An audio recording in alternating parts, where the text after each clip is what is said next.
Hi everyone, and welcome to this week's episode of Low Season Traveller Insider Guides. I'm your host, Jed Brown, founder of Low Season Traveller, and this week we're joined by Jillian Blackbeard, who's the CEO of the Victoria Falls Regional Tourism Association. Gillian's passion lies in African tourism and conservation, and she's been a leader in the African tourism industry for over 10 years. She's served time in senior positions for a Southern African hotel and resort chain, followed by 5 years as Director of Marketing and Product Development at Botswana Tourism Organisation, after which she served as the Director for Africa at the World Travel and Tourism Association. Today, Gillian is the CEO of the Victoria Falls Regional Tourism Association, which is the first purely private sector-driven organisation representing the entire Kaza region. This is a region of Africa which comprises of the national parks in Botswana, Namibia, Zambia and Zimbabwe.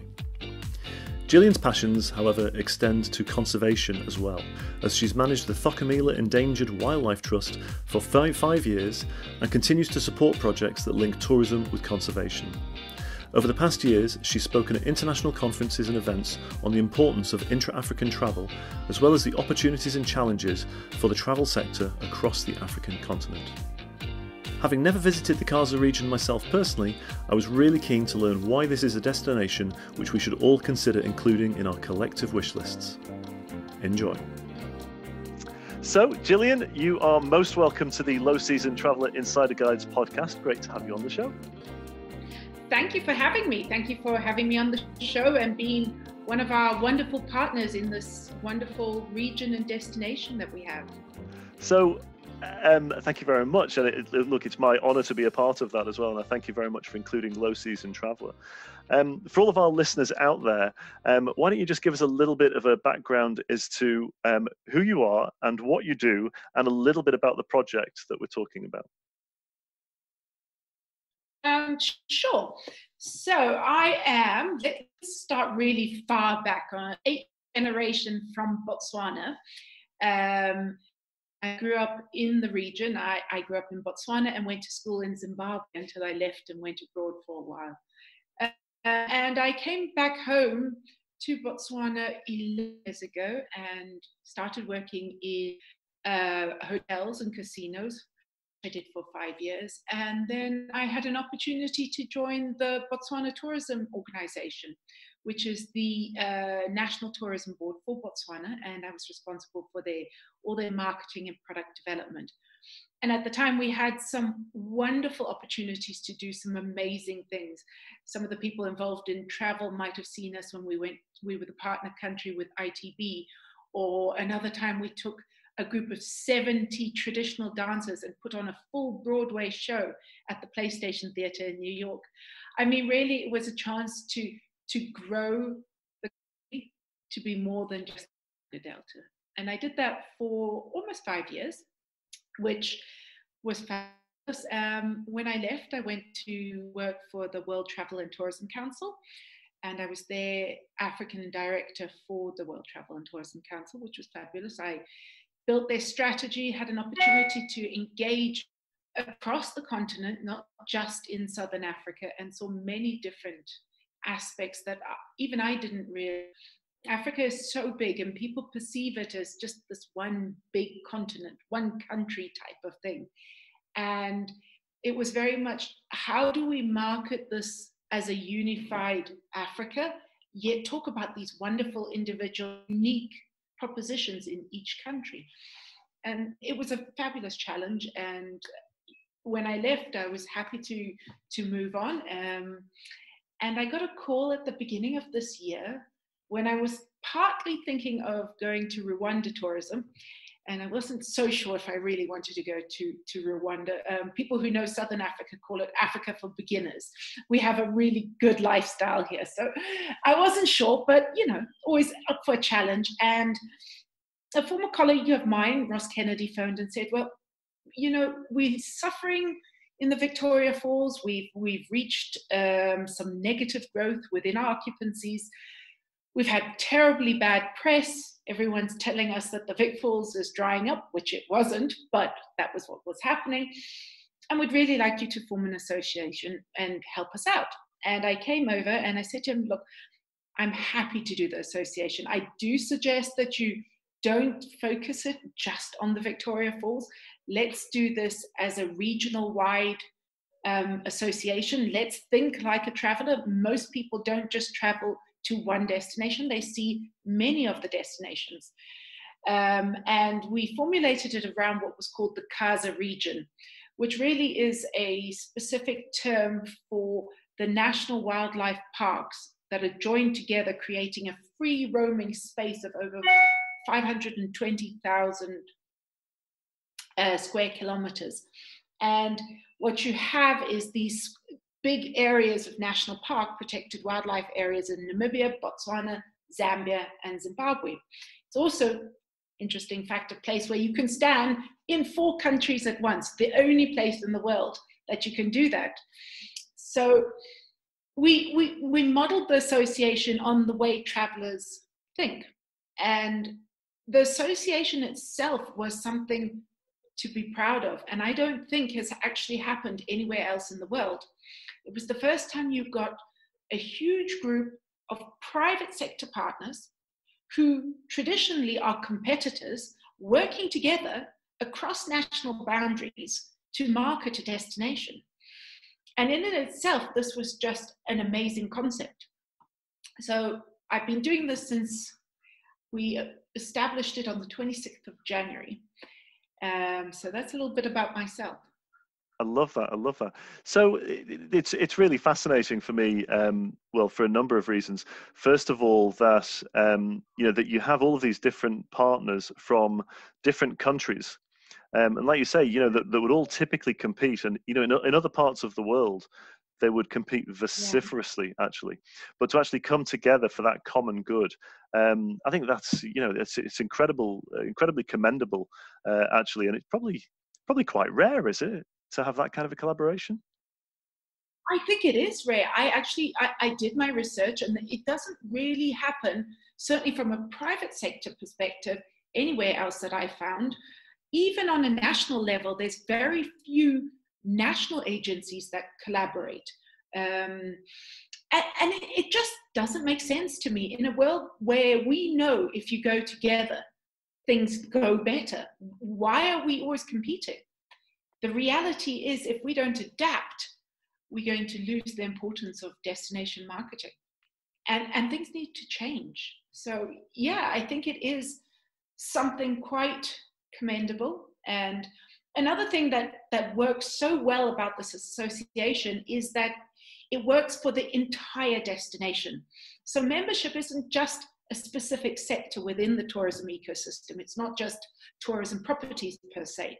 It's across the ecosystem. So we have the large properties, hotels, tour operators, travel agents, people doing long itineraries, activity providers, to smaller craftsmen, restaurants, F&B outlets, to even people within the supply chain, so providers of goods and services for the tourism industry. So we even have people that supply liquor, for example, or a bank or an insurance broker that works across the region or in one of those regions, who all of us believe that collectively we can create this wonderful destination marketing campaign that ultimately will boost the destination. That's the only goal. It's a simple one. And as the destination grows, whether it's its brand, whether it's awareness, whether more people come, we build a destination and create more growth.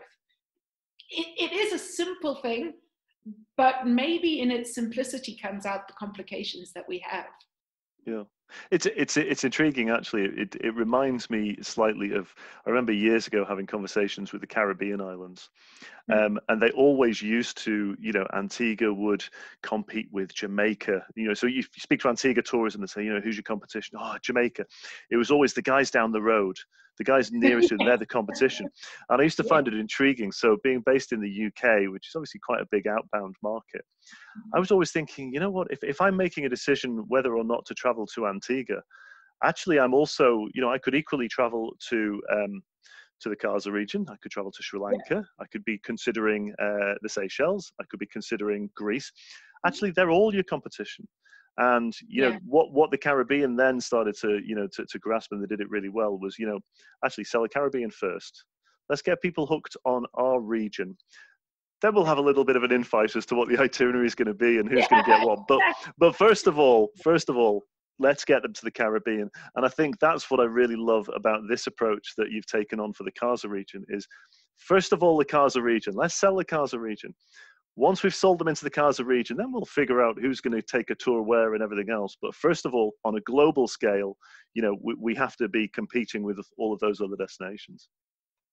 100%. And if you think about it, now more than ever, where everyone has all this time to be online, but you know, the internet has given the traveler an opportunity to research wherever they want to go. They can look at all corners of the world. So the choice is just humongous. There's just so much choice. So when you sell a destination, you're not competing between X and Y. No, it's really we're competing with Japan and competing with South America. Their choices is, do they come here or go somewhere else? It's not, do they go to Zimbabwe or do they go to Botswana? Because once we've got them here, of course, if you're coming to see Botswana, you're going to hop over to the Vic Falls. There's just why wouldn't you? And I think that is what we were trying to do.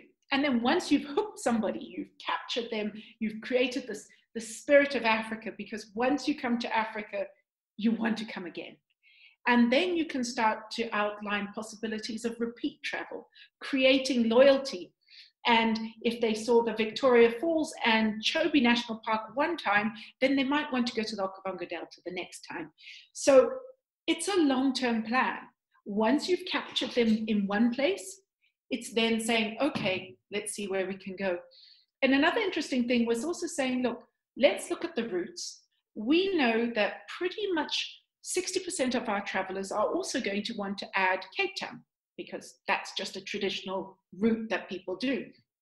So rather than seeing Cape Town as a competitor, let's work together. Let's go out to market together. Let's work with the airlines so that we can create packages, because we know that that's what people want. And it's kind of a different way of looking at destination marketing. For the longest time, the traditional approach was almost telling the consumer what they should want, rather than understanding the consumer's perspective and then working that way. And I think that seems to me more logical. Fair play. What in general, you know, whenever we look at the figures that come out from the United Nations World Tourism Organization, WTTC, these organizations that have all of this data gathered from all over the world, you know, tourism in Africa is not as developed as other parts of the world, like, you know, North America, Caribbean, Europe, etc. What are the biggest challenges and barriers for tourism in Africa in order to, you know, to develop further its tourism? What's holding it back, or what's been holding it back, do you believe? Well, there's a lot of things, and I mean, tourism into Africa is only 3 to 4% of the global tourism revenue, so it's tiny for a continent of 54 countries. And I think that there is many reasons. The first one would have been the perception that, you know, it's Africa. Oh my goodness, we don't want to go to Africa. There is a negative connotation for a traveler that might feel it's a little bit risky. There's this negative connotations that they see on the news about Africa, which you can't negate. So there's that one. The second very practical issue is an issue of visas. It's difficult to get into some of these countries in Africa. Not all countries, but Africa is relatively closed with its visa policies. So it's difficult and it's complicated to apply for a visa. Linked to visas is air travel. It's quite far. It's a long haul distance. You know, it's not going from the UK to Greece. It does take a while to get to Africa, especially if you're going down to the south. If you're going to Morocco, no, but down in the south. Within that, we have quite a low airline connectivity of both long-haul flights coming into Africa, but then once you do come in, I mean, one of the figures that I discovered when I was working for WTCC was of the 5 largest hubs that feed Africa, only 3 of them, no, excuse me, only 2 of them are in Africa. So Johannesburg and Addis. The other hubs are outside of Africa, being Dubai, London, and Paris. So the long haul flights are limited. They're relatively expensive. Once you get to Africa, say you land in Addis or you land in Johannesburg, there's very costly regional flights and not very many. All the African countries signed up for an open skies policy, but we've been a little bit slow on the uptake of low-cost airlines. So there's very, very few low-cost airlines. National carriers might have 2, 3, 4, 5 planes in their fleet, but it doesn't really service the tourism market. So you're tying this in with costs, lack of flights, distance. So aviation's a challenge. Then it's also a perception, or not even a perception, but because Africa has only developed recently, there's a lack of infrastructural development. There's lack of liquidity to build tourism infrastructure. So without building it, it's very difficult to promote tourism to those countries. But it puts us in a little bit of an interesting perspective. If you look at some of the destinations that are suffering from over-tourism, Africa is actually in that position to say, well, we can look at a high-value, low-impact tourism situation in our continent because we haven't built so much already. So you can scale, you don't just scale, you just need to not build as much. So there's that interesting juxtaposition about how do we develop and grow tourism in Africa while still maintaining this wonderful product that actually in its low ability is what makes it unique. It's an interesting question. It's interesting as well that those barriers, for low season travelers, what low season travelers, the ethos of being a low season traveler is you like to go where others don't go, at times of the year when others don't go. Low season travelers don't like the crowds. Those barriers, they're almost like a welcome. Bizarrely, they're almost like a welcome gateway. Do you know what I mean? As in, I've been to parts of Africa. I haven't been to the Kaza region, I'm embarrassed to say. But when you do go to Africa, yes, it can be challenging, but oh my God, is it worth it? All you're thinking every time is when you arrive. Yeah, but it rewards you, and it's almost bizarrely, it's almost right that it should be kind of hard work because you nearly need to earn your right, and that's it. Which I know that's not what you're sort of looking for, and you obviously need more tourists and would like more tourists. But I think for the low season travelers, it will kind of, everything that you're saying will just be ticking a box for them, thinking, you know what, actually, it's it's definitely going to be a great destination to go to. With regards to Botswana and Zambia and Zimbabwe. Just give us, this is a really hard one for you.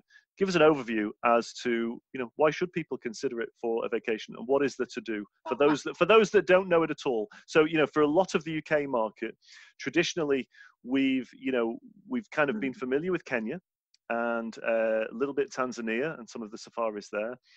We dabble a bit in North Africa typically, and then it's Cape Town, South Africa, Kruger, and I'm trying to speak for everybody here.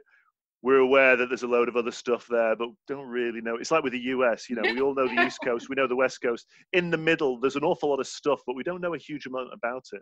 So I think there's a lot of ignorance, and I include myself, by the way, on that as well. So talk us through a little bit about what the Kaza region destinations have to offer for people that make the trip.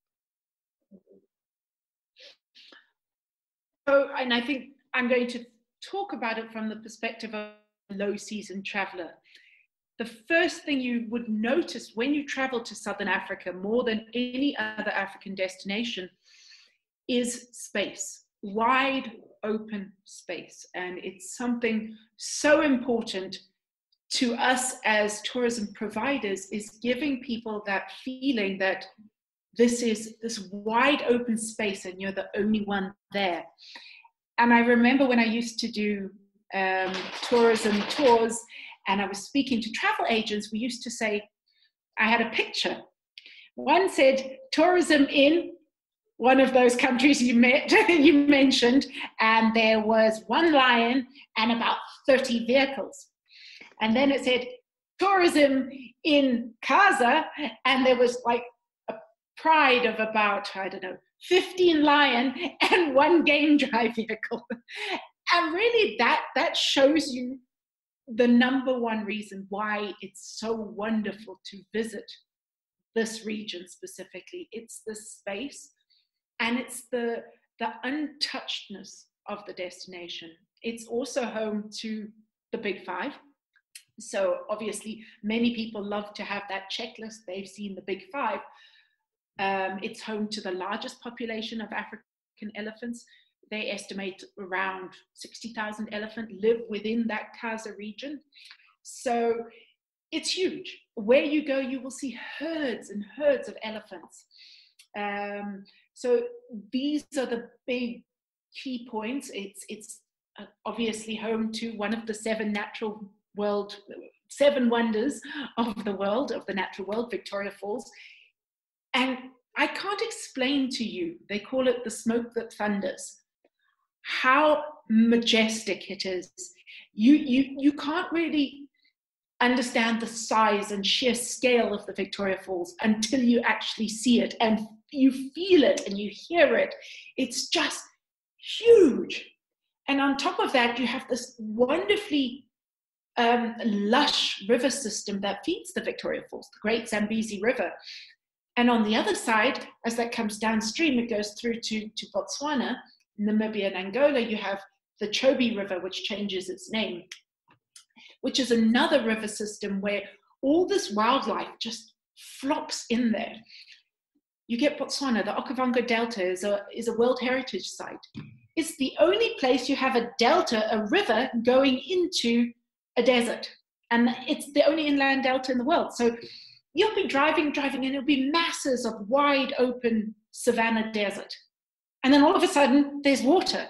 And you're like, okay, how did that happen? Because what happens is this water comes in and floods out. Oh, I can talk about it forever. There's just so many unique areas of natural wildlife. But it's not just that. There's people. People are friendly. It's not very populated, so it's not that the image of Africa where you see these masses of people living in large scale poverty. It's not so much like that. Yes, people, they are rural poor, but people are friendly. They're English speaking, generally well educated. Most people speak English. So for those people who, and that's why I said it's an Africa for beginners. You don't feel unsafe here. It's not a place where there's war or various elements of high crime. It's a place where you feel safe. People speak your language. Generally, everyone smiles and waves, and it's just a beautiful place to be. And that's why I live here. I spent 17 years abroad, including 7 years in Italy. But in the end, I needed to come home. I needed to smell the dust just before it rains. Nothing smells like this. Or to see the blue sky, or see the stars at night. It's just amazing. God, as you're speaking, I'm just smiling. I'm thinking, oh my gosh, I'd so love to go. You do an absolutely fantastic job of describing it. Thank you so much. For anybody out there that's like me and is thinking, I really, really like the sound of this, what would be a good kind of a beginner itinerary, loosely speaking, for say 2 weeks? Sure. I think, yes, a simple itinerary would be flying from your destination into Johannesburg. You can stop in Johannesburg, maybe do a day there. There's many interesting things to see there, but if you're not interested in towns and urban, you can fly and you arrive in the morning. You can be on a regional flight and be in the Victoria Falls by lunchtime the afternoon. Victoria Falls is shared between Zambia and Zimbabwe, so you can spend 2 nights in Zambia and 2 nights in Zimbabwe. And when you're in Zambia, there's many different activities within that region. So you can do, for the adventure-loving, whitewater rafting, jumping off the Victoria Falls Bridge. You can go on helicopters or balloon trips or horse rides. There is a lot of adventure as well as wildlife. It's all national parks. So I'm not even going to talk about wildlife because the wildlife is there. You can go and see communities. You can go and eat at, there's this wonderful restaurant called Boma where you learn how to drum and do traditional dancing. And if you cross over to Zimbabwe side, there's also a lovely little community-based restaurant called Dusty Road, where they give you all the local foods and it's produced locally, and they've kind of made it in a typical township area. So you get out of that hotel, because for me as a traveler, even if you do choose to stay in your hotel, it's lovely to go out. I never want to stay only in the hotel. In those areas, you might choose to stay in a traditional hotel setup. There's many hotels built up as you and I know a hotel. Once you cross over, you can go 100 kilometers and you go into Botswana and you'll reach what's called the Chobe National Park. And it's the place where is home to the most elephants in the world. I think there's 8 elephants per square kilometer. They estimated in Chobe National Park. So if one thing, you will see elephants there, and you can do beautiful sunset cruises on the Chobe River and game drives. There's a lovely experience in Chobe called Pangolin Photo Safari. So I would love to buy a camera and have wonderful equipment, but the price is just ridiculous. So when you do this experience, you can actually, they give you a professional camera with those wide lenses and long lenses, and you go on a boat which is set up for cameras. So the camera sits and you can swivel your chair and they drive up and down on the boat. You have a guide who knows how to photograph, and he will then help you edit afterwards. So it's this wonderful experience where you slowly go up the river and see all this wonderful wildlife, and you have amazing photographic shots. So I love this experience. My son he's 12 and he loves it. He's done so many great pictures. You can do the traditional fishing activities. You can, what else can you, it's a very calm, there's also a houseboat. There's some very luxurious houseboats on the Chobe River that are docked on the Namibian side. So you can either have a personal houseboat all to yourself or sharing within, I think that the maximum capacity is 6 rooms on the houseboat. So you've done that, you've done Zambia, Zimbabwe, you've had a lot of adventure, you're quite tired. You move on to Chobe, which is a little bit more easy and calm, and you've taken some massively beautiful pictures. And then you go on to the Okavango Delta. You have to fly in, so you get these tiny little planes, generally between 4-seater and 11-seater planes, that ferry you into the Okavango Delta, because you can't drive into many of the different camps and lodges within the Delta, so that it can be a World Heritage Site. Most of the camps are built with no more than 12 rooms. They have to be built within a building practice that if it is removed, it will leave no trace. So everything is done within the higher standards of environmental protection and standards.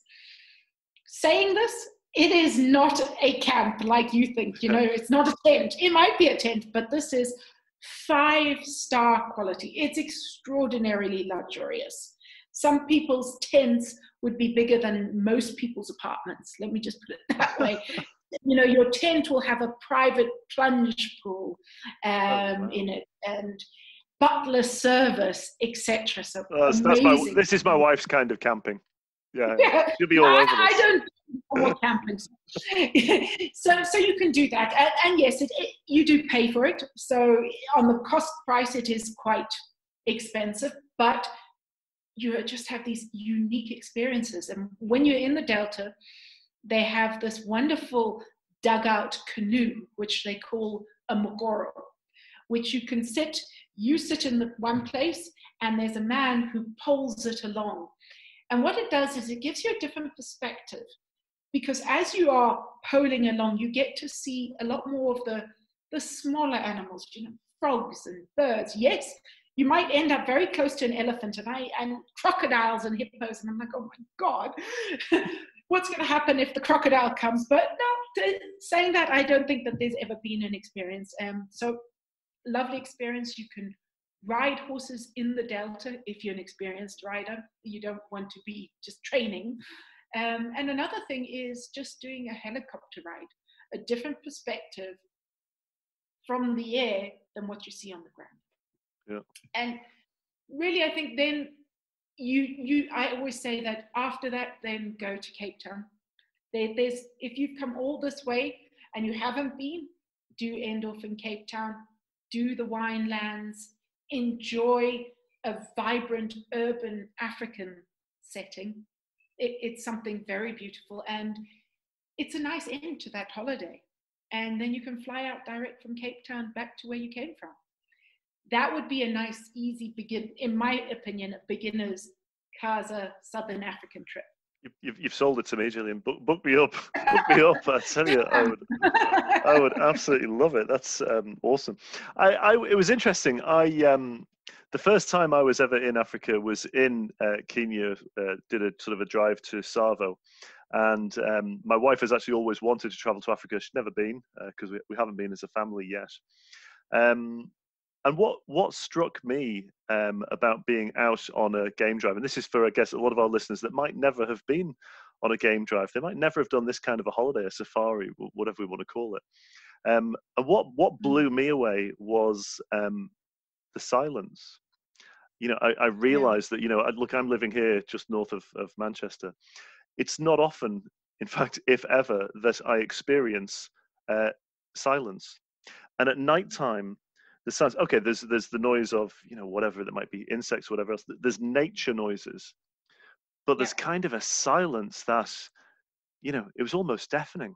And you just felt at one with nature. You felt like, I feel like I am absolutely reconnecting with nature here. And it was almost spiritual, if I'm honest. Is that something that travelers? Yeah, genuinely, it really was. Is that sort of a common experience, do you think, for travelers when they first come? Yeah, they either talk about silence or they talk about how noisy it is in the bush. Not to the sense of noisy with traditional noise, but when you're in the middle of nowhere with all this wildlife around, there's actually a lot of noise if you stop and listen. So it's kind of a coin on both sides. It's silent from noises of vehicles and people. And then you have this natural sound, and a lot of people remark about that. They remark about, as I said, the stars, seeing stars. So many, you don't have that light pollution. So you always see stars. And I think on the same vein that this travel to Africa, but specifically, I believe, to our region, and that it is life-changing, is that when you go out, everything is done, and you can see the benefits of your travel in the community. You can see that when you travel, you are doing good. It's not this relationship between tourist and destination that is a taking relationship. When you travel there, you give back, and you can see that. You can see in most camps and lodges, they will take you and see various anti-poaching activities. You can then go into local communities and see how people benefit from them. I'm not talking poverty porn type of thing. No, I'm talking about real beneficiation that you can say, well, when I traveled, I actually did good. And I think that travelers these days want to come back and feel like, wow, it wasn't just something that I ticked off the list and, I've got some photos. You come back with lasting memories that have changed you. And it's so important to have that wide experience. You need to get out there. We're not a resort destination where you would just stay in one place and everything gets force-fed. No, you've got to go out and meet people and experience everything. to get your full. And when you come back, I don't think you ever have enough. You always want to come back. I've been to the bush, I don't know how many times. Yet, if somebody said to me, you can go tomorrow, I would be in the car or on the plane, and I would be back in the bush. I never get tired of it. And nor do my kids, ever. I love that. Gillian, that's all we've got time for. Thank you so much for giving us that really, really good overview to the Kaza region. I'm sure a lot of our listeners will absolutely have hung on every word that you've said. And I think certainly we need to do another one of these somewhere down the line again and start zeroing in on certain destinations. Talk about why you need to come in the low season. So we need a part 2. Absolutely. Well, we'll agree to do that. We'll do a low season special, I think, in the coming months. But thank you so much for your time. It's been wonderful to have you on the show, and we look forward to the next time as well. Okay, and I can't wait for you to come and experience. Have a good day and take care. Keep safe. So there we have it. Sincere thanks again to Gillian for taking the time to share her experiences with us this week, and we'll definitely be inviting Gillian back in the coming weeks to look more specifically at each of the destinations we discussed today. Thanks as always for your company this week, and if you'd like to learn more about what the travel industry is doing to recover from the coronavirus, we're running a webinar series entitled Keeping the Dream Alive, alongside our partners at the World Tourism Association of Culture and Heritage every Tuesday and Thursday throughout May. We'll be hearing from some of the world's leading authorities on tourism recovery, and you can find full registration details on the Low Season Traveller pages on Facebook and LinkedIn. And the Q&A session with each expert will be released as a podcast on this channel every week. That's all from us. Have a great week. Stay healthy, stay safe, stay home, and don't forget to share this podcast with your friends, family, and social networks. Our content will always be free for everyone, as we believe that travel is better without the crowds.